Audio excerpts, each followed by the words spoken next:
İyi akşamlar sevgili izleyiciler. Roş TV ekranlarına hoş geldiniz.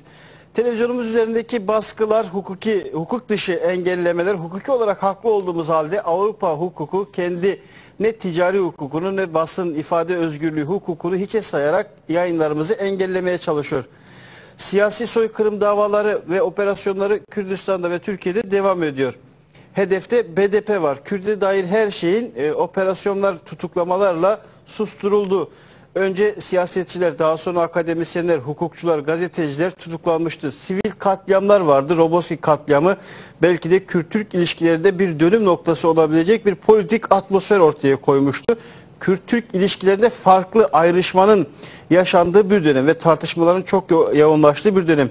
Ve yine AKP'nin inşa ettiği sistem üzerindeki faşizm tanımlaması giderek Türkiye Büyük Millet Meclisi kürsülerinden de seslendiriliyor ve tartışılıyor. Bütün bunları bu akşam BDP eş Genel Başkanı Sayın Selahattin Demirtaş'la konuşacağız. Hoş geldiniz. Teşekkür ediyorum. Ve gazeteci arkadaşlarımız var stüdyoda, televizyonumuzda, hepsini yakından tanıyorsunuz.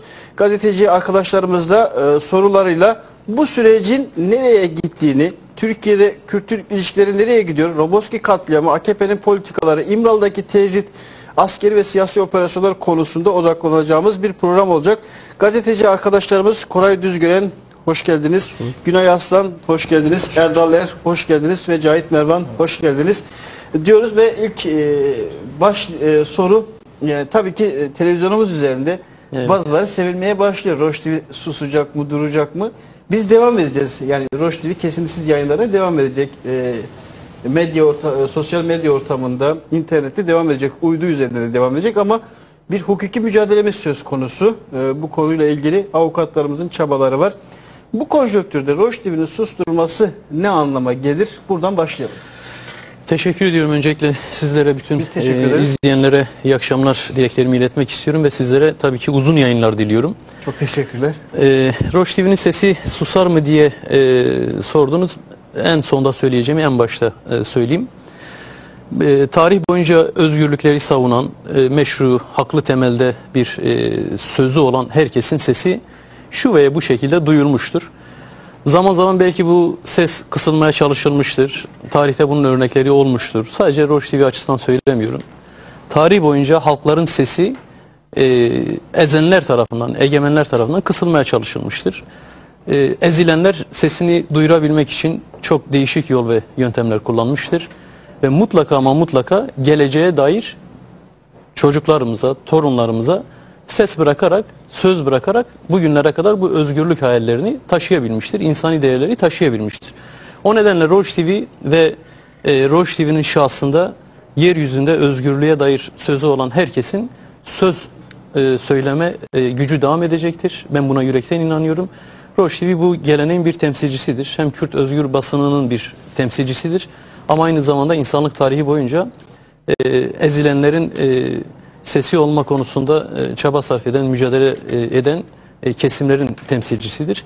Bu akşam saat 12'de belki teknik olarak bir uydudan Roş TV'nin yayını durmuş olacak. Ama bu Roş TV'nin sesinin kesildiği, kesilebileceği anlamına gelmeyecek. Devam edecek zaten. Ben çok açık yüreklilikle burada sizlerin huzurunda ifade ediyorum ki hepimiz Roş TV'nin sesiyiz aynı zamanda. Roş TV nasıl ki bizim sesimizse bizler de Roş TV'nin sesiyiz.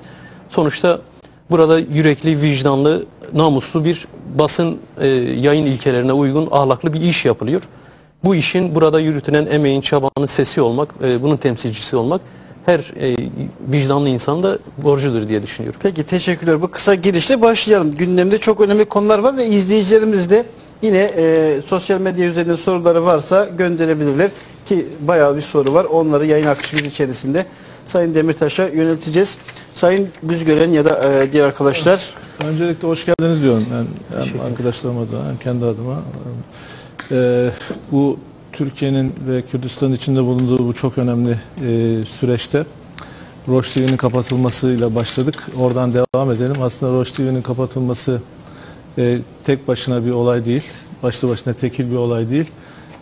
Uzunca bir süredir Türkiye'de cereyan etmekte olan olaylar silsilesinin ki birazdan herhalde daha ayrıntılı konuşacağız.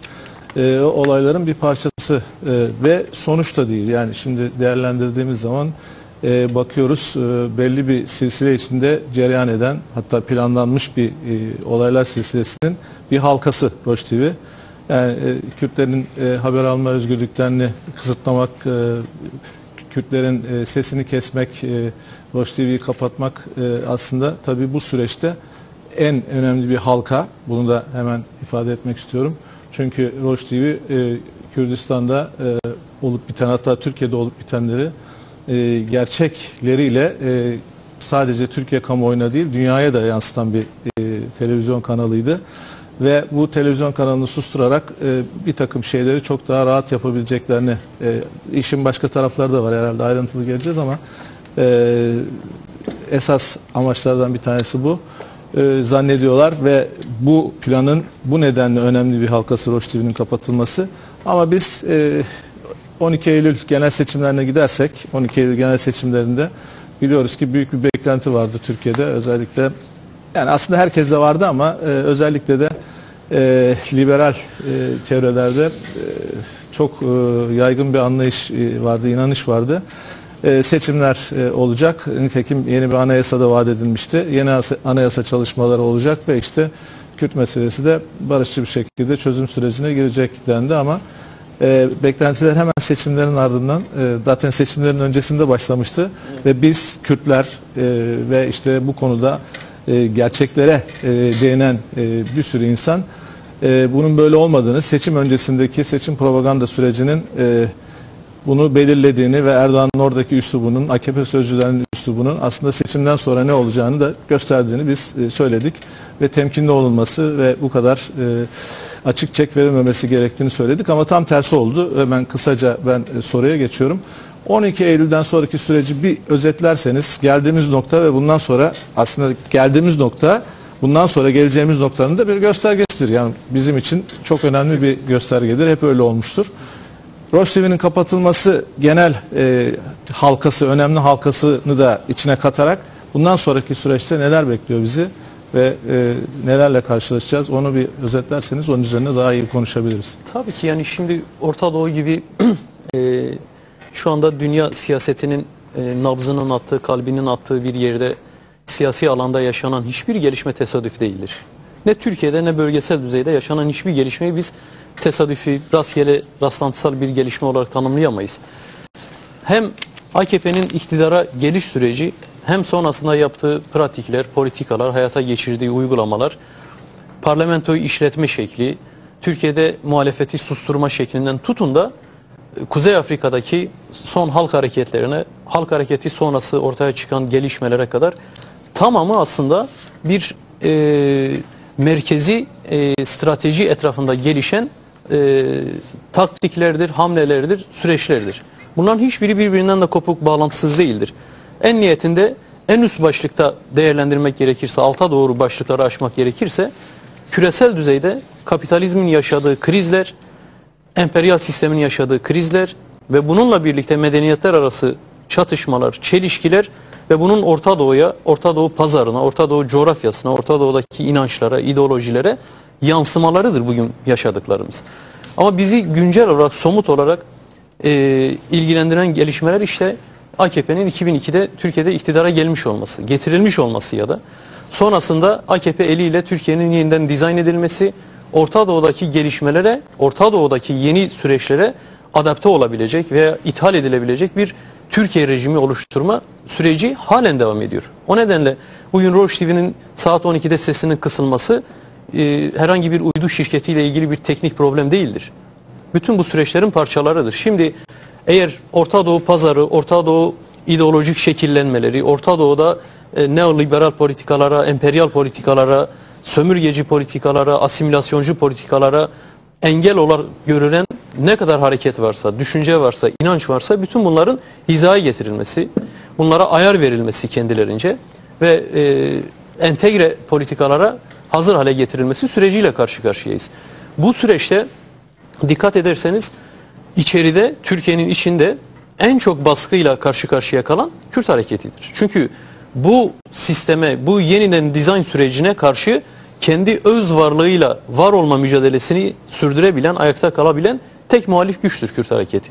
Evet, Orta Doğu'nun yeniden dizayn edildiğini Kürt hareketi görebilmiştir. Çok öncesinden görebilmiştir. Bunun tedbirlerini alabilmiştir. Kendini ayakta tutabilmiştir. Kendini yenileyebilmiştir.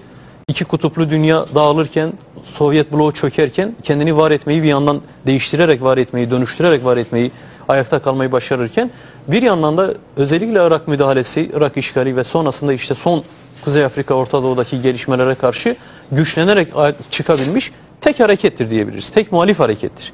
Şimdi bu Türkiye'de AKP rejimi açısından bir tehdittir, bir tehlikedir. Çünkü AKP'nin Orta Doğu'da kendisine verilmiş olan rolü itibariyle Kürt hareketi gibi kısmen merkezi itibariyle sınıf temeline dayalı ama aynı zamanda demokratik toplum örgütlenmesini hedefleyen, sömürüyü asgari düzeye indirmeyi hedefleyen, neoliberal politikalara karşı antikapitalist tezler geliştirebilen, çevreci, kadın özgürlüğüne, insan haklarına duyarlı bir hareketin orada siyasi bir irade güç haline gelmesi hem AKP açısından bir tehdittir, tehlikedir. Çünkü yeniden dizayn sürecinde rolünü kısıtlayan, sınırlayan bir harekettir bu. İdeolojidir, yaklaşımdır ya da. Ama aynı zamanda uluslararası güçler açısından da bu hareketin büyüme ihtimali, bu düşüncenin diğer Orta Doğu'daki, Kuzey Afrika'daki halk hareketlerine örnek olma ihtimali ürkütücüdür kendileri açısından.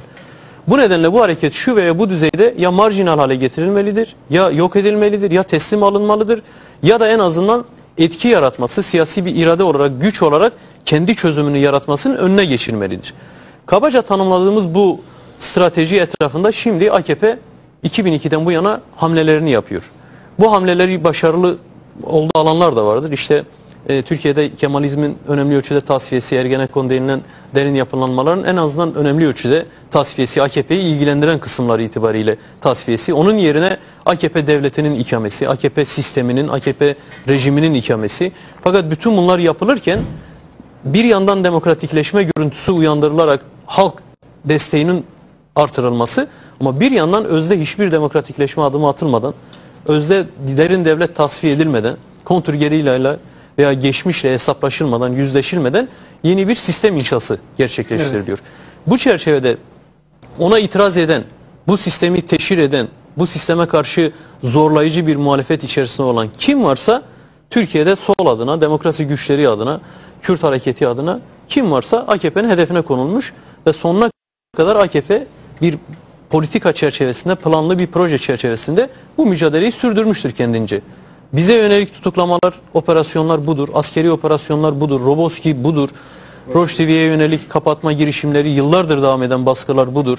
Türkiye'de muhalif çevrelere, gazetecilere, aydınlara yönelik tehditler budur. Tutuklamalar, onlara yönelik davalar budur. Yani sayabileceğiniz bütün baskıların nedeni altında yatan biraz bu stratejiye uygun hale getirme girişimidir diye düşünüyorum. Teşekkür ediyorum. Sayın Demirtaş'ı dün Frankfurt'ta, bugün Köln'de yakından izledim, ilgiyle dinledim.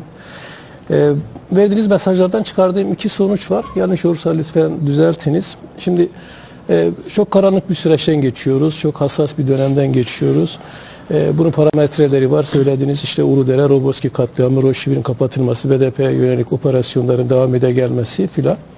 Ama sizin dün ve bugünkü mesajlarınızın içerisinden benim çıkardığım iki temel sonuç var. Birincisi, Orta Doğu'daki yeniden yapılanmada siz Kürtlerle Türkleri bir oturak strateji etrafında ortak bir geleceğe aday iki toplum gibi kurguladınız ve öyle ifade ediyorsunuz. Ortak vatan esprisi içerisinde sınırların değişmeden Kürtlerin kendi öz yönetimleri temelinde bir gelecek arzusunu ifade ettiniz.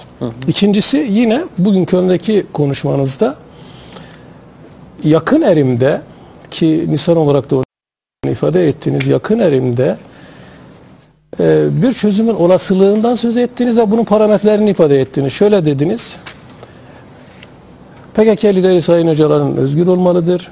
Kürtler ana dilde eğitim yapmalıdır. Kürdistan'da öz yönetim temelinde Kürtler kendi kaderlerini kendileri tayin etmelidirler. Kendi ülkelerinde söz ve karar sahibi olmalıdırlar. Şimdi madem Kürtlerle Türkler bir strateji etrafında, bir ortak gelecek etrafında birlikte yürüyorlarsa ve madem bu içinden geçtiğimiz süreç yakında başka bir yöne doğru evrilecekse, o zaman biz BDP'den önümüzdeki döneme ilişkin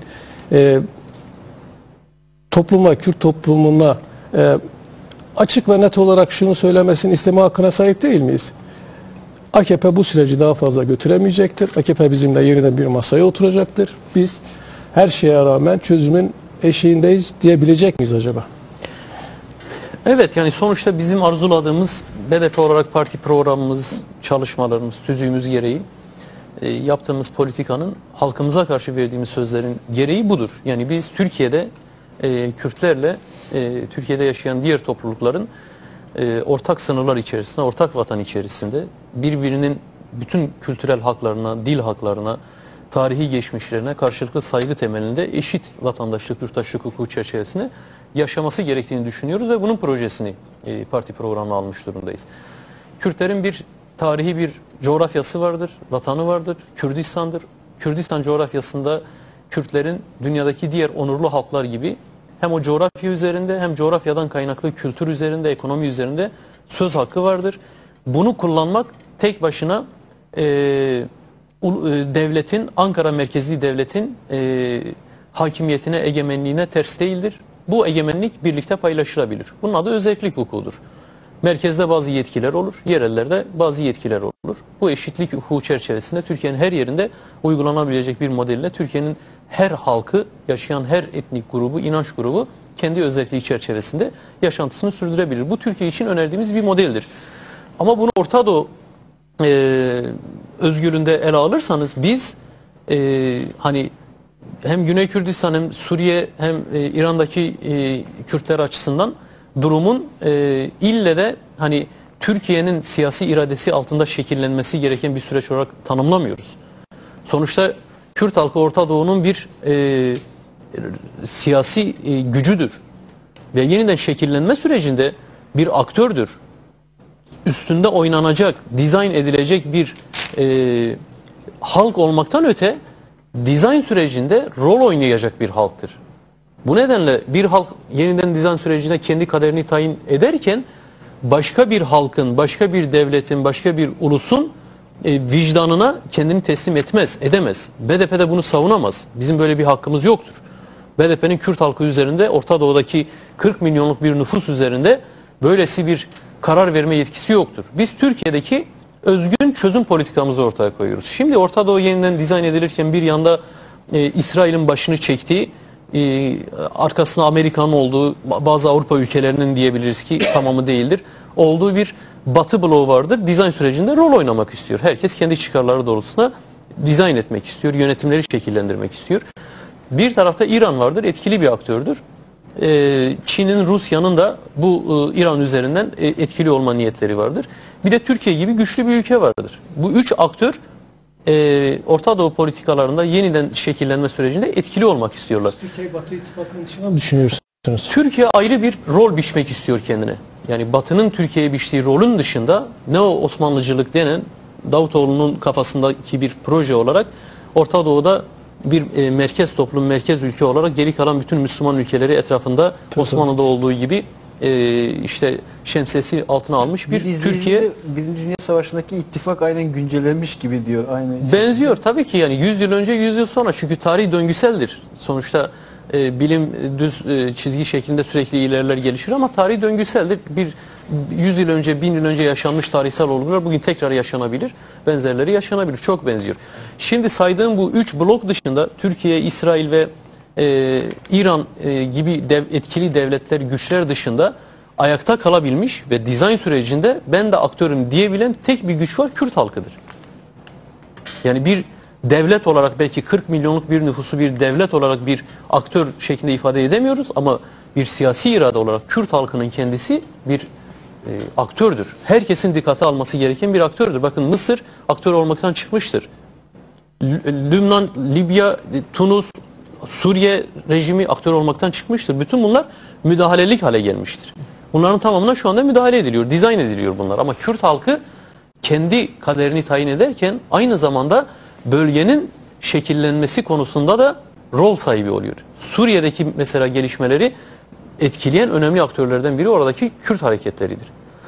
Irak'ın, Bağdat'ın geleceğini, etkileyen önemli aktörlerden biri Kürdistan bölgesi ve oradaki Kürt hareketleridir. İran rejimiyle ilgili ve İran'daki gelişmelerle ilgili etkileyen durumdadır. Aynı şekilde Türkiye'de de etkileyen durumdadır. Yani etkilenen olmaktan veya pasif konumda olup müdahalelik duruma gelmekten öte etkileyen durumdadır. Bu nedenle biz Orta Doğu'daki Kürt halkının siyasi iradesinin tümü adına BDP olarak hani Kürtler hani Türklerle kader birliği yapıp Osmanlı'daki gibi şunu bunu yapabilir işte şeklinde bir karar verme yetkisine sahip değiliz.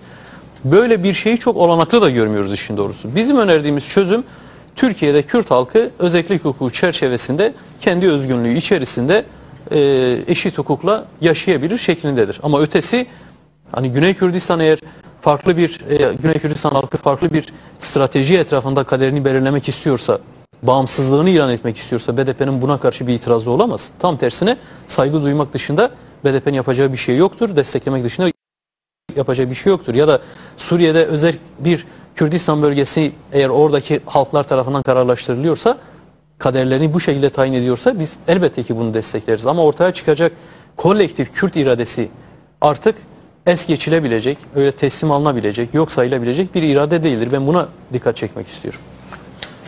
İkinci bölüm kalmıştı sorumuz. Nisan'a kadar bazı şeyler... Evet, yani şunu bir defa iyi görmek lazım. Bir baskı stratejisi, baskı politikası uygulanıyor. Yani sonuçta toplumun kaldırabileceği baskının, basıncın da belli bir limiti vardır. AKP bunu hesaplıyor. Dolayısıyla bu kendisi açısından böyle çok uzun süre, yıllara yayılabilecek, sürdürülebilir bir politika değil. Yani her yıl 6.000 kişiyi içeri alıp doldurma, cezaevlerini bu şekilde doldurmak sürdürülebilir bir strateji değil. Bununla birlikte kesintisiz bir askeri operasyonu sürdürmek de mantıklı değil, sürdürülebilir değil. O nedenle belli bir noktadan sonra yeniden çözüm arayışını, kendi çözümünü dayatma arayışını ortaya koyacaktır diye düşünüyoruz. Uluslararası konjüktür de bunu dayatacaktır. Uluslararası toplum, devletler de bunu dayatacaktır. Çünkü en niyetinde Orta Doğu'da ve Orta Doğu'nun en kritik yeri olan Kürdistan bölgesi, işte Irak'ta, Suriye'de istikrarı yakalama adına sorunların şu veya bu şekilde uzlaşmayla çözümü konusunda uluslararası toplum da bir basınç baskı uygulayacaktır. Şimdi niye uygulamıyor? Roboski'ye sessizler, işte KCK tutuklamaları adı altında siyasi soykırımlara sessizler, kimyasal silah kullanımlarına sessizler. Neden sessizler? Çünkü kendilerine bir süre tanınmış, kredi verilmiş. Bu süre zarfında AKP istediği kadar hukuksuzluk yapabilir, kendileri de buna göz yumacaklar. Aşağı yukarı kabaca böyle tanımlayabileceğimiz bir anlaşma vardır. Bu anlaşma çerçevesi, onun bir parçası tabii ki. O anlaşma çerçevesinde AKP şu anda canhıraş bir şekilde panikle sürenin de dolmasına az kaldığı için elinden gelenin arkasına koymadan orantısız bir güç kullanarak bütün sahalara yönelik, demokratik sahalara yönelik saldırılar gerçekleştiriyor. Şimdi bütün bu saldırılar bittikten sonra Türkiye toplumu da, aydını da, liberali de, Kürtler de herkes soracak. Nerede kalmıştık diyecek.